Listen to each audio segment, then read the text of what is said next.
আমিরা খাতুন। আমি বিগত 4 বছর ধরে পেন্টিং নিয়ে পড়াশোনা করছি সিকমস্কেস ইউনিভার্সিটিতে।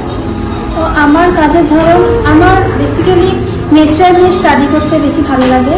মানে আমার সারাউন্ডে আমি যেগুলো দেখতে পাই, যেমন আমার বাড়িতে ফ্যামিলিগত একটা মানে স্টিচের যে বিজনেস হয়, সেখান থেকে আমি স্টিচটাকে মানে টেক্সটাইলটাকে আমি পেন্টিংয়ের মধ্যে মানে দিয়ে সেটাকে আরেকটু ডেভেলপ করতে চাই। পেন্টিংটাকে শুধু যে কালার দিয়েই পেন্টিং হয় এমনটা নয়, তার মধ্যে আরও বিভিন্ন জিনিস যেমন টাইলস আছে, মাটি, এটাকেও আমি পেন্টিংয়ের মধ্যে ইউজ করি পেন্টিংয়ের সাথে।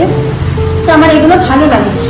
আর যেটা হচ্ছে যে মানে আমার সারাউন্ডের মধ্যে যেগুলো আমি দেখতে পাই, বিশেষ করে নেচারের যে ধরনের যে মানে মাঠে লেবারদেরকে কাজ করতে দেখতে, যখন ইউনিভার্সিটিতে এসে কাজ করি তখন আমি দেখতে পাই এখানে লেবাররা কীভাবে পরিশ্রম করে।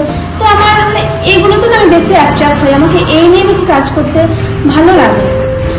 কাজ করছি আমি মানে বেসিক্যালি আমাকে মানে ম্যামের থেকে আমি প্রচুর ইনফ্লুয়েন্স হয়েছি। হয়তো আমাদের এইচএডি ম্যাম না থাকলে এতটা মানে সম্ভব হতো না। তিনি আমাকে অনেক মানে উৎসাহিত করেন যে হ্যাঁ তুমি এই ধরনের কাজ করো, এগিয়ে যাও। কখনো কখনো আমারও মনে হয় যে হয়তো রিয়েলিস্টিক যারা কাজ করে তারা হয়তো অনেক ভালো কাজ করে বা তাদের কাজ অনেক ভালো, আমারটা ভালো নয়, এরকম মানে ভাবনা চিন্তা হতে থাকে। তো ম্যাম সে মানে তখনই আমাকে অনেক মানে বলেন, যে বোঝায় যে না তুমি যেটা করছো মানে তোমার সারাউন্ড থেকে যে কাজটা করছো তুমি একদম ঠিকভাবে কাজ করছো, এইভাবে এগিয়ে যাও, কাজ করো আরও।